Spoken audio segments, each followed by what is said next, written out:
Hello good morning viewers. வாங்க MV vlogs of Malarvizhi சேனலுக்கு. இன்றைக்கி நம்ம பார்க்க போகிறது சூப்பரான வெஜிடபிள் கிச்சடிங்க.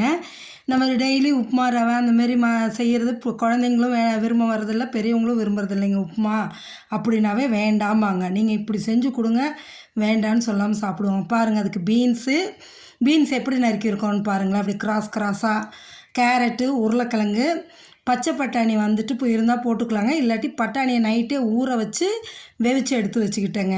இதெல்லாம் போட்டு ஒரு வெஜிடபிள் கிச்சடி சூப்பராக செய்ய போகிறோங்க. இதை பாருங்கள், ஒரு தட்டு நிறைய பெரிய வெங்காயம் நறுக்கி வச்சுட்டு ஒரு 10 பச்சை மிளகா 7-8 பச்சை மிளகா நறுக்கி வச்சுருக்கேங்க.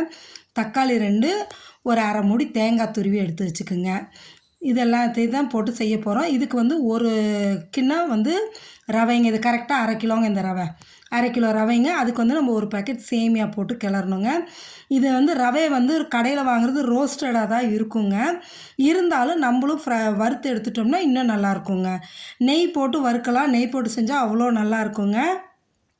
ஆனால் எங்கள் வீட்டில் எங்கள் தம்பி நெய் போட்டு சாப்பிட மாட்டாப்புலைங்க. அதனால் தேங்காய் எண்ணெய் ஊற்றிட்டோங்க.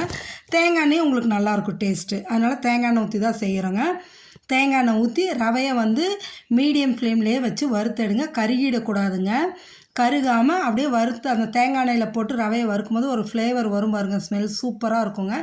இதுக்கு வந்து நான் வந்து சேமியா எது எடுத்திருக்கேன்னா வெள்ளை சோள சேமியாங்க.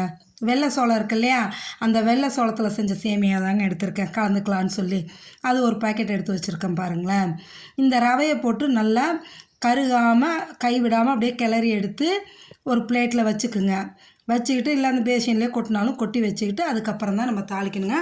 அந்த எண்ணெயில் வறுபடும் போது ரவா ஸ்மெல் வந்து அவ்வளோ வாசனை சூப்பராக இருக்குங்க. அந்த அளவுக்கு நல்லா கைவிடாமல் வறுத்தெடுங்க. வறுத்தெடுத்து செய்யும்போது இன்னும் டேஸ்ட் நல்லாயிருக்கும். அதுக்காக தாங்க, வேறு ஒன்றும் இல்லை. இந்தமாரி காய் வந்து நம்ம இது வந்து காலையில் பிரேக்ஃபாஸ்ட்டாகவும் செஞ்சுக்கலாங்க. பிரேக்ஃபாஸ்ட்டுக்கும் நீங்கள் இந்த கிச்சடி செய்யலாம். இல்லை நைட்டு டின்னருக்கு கூட நீங்கள் செஞ்சுக்கலாங்க. பாருங்கள், இப்போ எண்ணெய் ஊற்றி தேங்காய் எண்ணெய் தானே, அதுக்குள்ளே அவசரப்பட்டு எங்கள் அம்மா தாளிச்சிட்டாங்க. எண்ணெய் ஊற்றி கடுகு, தேங்காய் எண்ணெய் தான் ஊற்றிருக்காங்கங்க. தேங்காய் எண்ணெய் ஊற்றி கடுகு போட்டு கடலைப்பருப்பு முந்திரி பருப்பும் போட்டாங்கங்க. போட்டு அது வந்து ப்ரௌன் கலர் வரவுமே இந்த வெங்காயத்தையும் பச்சை மிளகாயும் போட்டு வதக்கியிருக்காங்க பாருங்கள். அதுதான் வதக்கிட்டு இருக்காங்க. நான் அதுக்குள்ளே கொஞ்சம் தான் திரும்ப எங்கள் அம்மா அந்த வேலையை பார்த்துட்டாங்க. அதான் வேறு ஒன்றும் இல்லைங்க.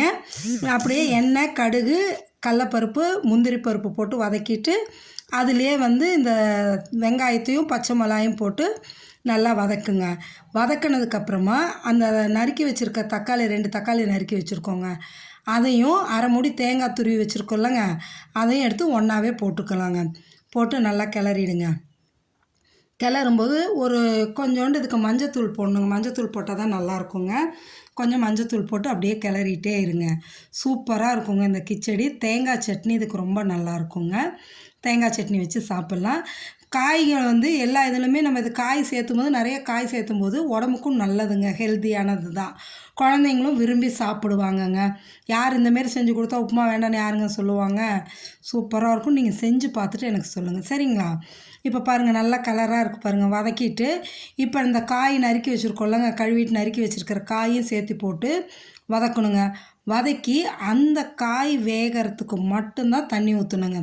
தண்ணி ஊற்றி அந்த காய்க்கு தேவையான உப்பை மட்டும் போடுங்க. நிறையா போட்டுறாதீங்க. அந்த காய்க்கு தேவையான உப்பை மட்டும் போடுங்க. பாருங்கள், அப்படியே ஒரு பிளேட் நிறைய நறுக்கியிருக்கோம். அதை அப்படியே எடுத்து போட்டுட்டு நல்லா கிளறி விட்டுட்டு அதுக்கான உப்பும் தண்ணியை மட்டும் போட்டுக்கலாங்க. நல்லாயிருக்கும். இந்தமாரி நீங்கள் லஞ்ச் பாக்ஸ் கூட ஈவன் கொடுக்கலாங்க. நெய் போட்டு செய்யும்போது இன்னும் டேஸ்ட் நல்லாயிருக்குங்க. செஞ்சு குழந்தைங்களுக்கு கொடுத்தீங்கன்னா அந்த ஃப்ளேவரை பார்க்கையிலே சாப்பிடுவாங்கங்க. இதாக பாருங்கள், உப்பு இந்த காய்க்கு மட்டும்தான் அந்த உப்பு போட்டிருக்கிறதுங்க.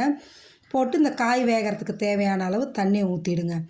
ஊற்றி வச்சு காய் வெந்ததுக்கப்புறமா நம்ம ரவா போட்டு கிளறணும். இப்போ என்ன பண்ணணுன்னா, காய் வெந்ததுக்கப்புறம் திரும்ப பச்சை தண்ணி ஊற்றக்கூடாதுங்க ரவா கிளறதுக்கு.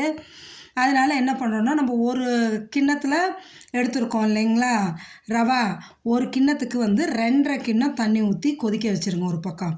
இன்னொரு பக்கத்தில் 2.5 கிண்ணம் தண்ணிங்க. சேமியாவுக்கும் சும்மா ஒரு டம்ளர் இருந்தால் போதும், அது சீக்கிரம் வெந்துவிடுங்க. அதனால் நீங்கள் 2.5 கிண்ணங்கிறது 3 கிண்ணம் கூட வச்சுக்கலாங்க. வச்சு அந்த தண்ணி சைடில் சூடாகிட்டே இருக்கட்டுங்க. இது வேகட்டுங்க. இப்போ காய் வெந்ததும் அப்படியே அந்த தண்ணியை எடுத்து இதில் ஊற்றியாச்சுங்க. ஊற்றி கொதிக்குது பாருங்கள். ஏன்னா நம்ம சூடாக ஊற்றும் போது டேஸ்ட் மாறாது. அதுக்காக தாங்க. பச்சை தண்ணி ஊற்றினா டேஸ்ட் மாறும். இப்போ தண்ணி கொதிக்கும்போது அந்த ரவாவை ஒரு கையில் கொட்டிட்டு ஒரு கையால் தான் கிண்டணுங்க. அப்படி செஞ்சோன்னா தான் கட்டி விழுகாதுங்க, இல்லாட்டி கட்டி விழுந்துடும். கட்டி விழுந்தால் அந்த டேஸ்ட் சரி வராதுங்க. ஒரு பக்கம் கட்டி கட்டியாக நிற்கும். அதுக்காக தான் இப்படியே கொஞ்சம் கொஞ்சமாக கொட்டி கொட்டி இந்த ரவை போட்டு கிளறும்போது ஃப்ளேமை மீடியமாக வச்சுக்குங்க.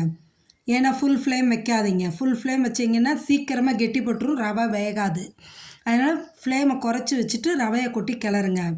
கிளறிட்டு ரவை நல்லா முக்கால் பதம் வந்ததுக்கப்புறமா நம்மளோட இந்த சேமியா வச்சுருக்கோல்லங்க, அந்த சேமியாவை எடுத்து அப்படியே உதுத்தா மாதிரி அப்படியே தூவி விடுங்க.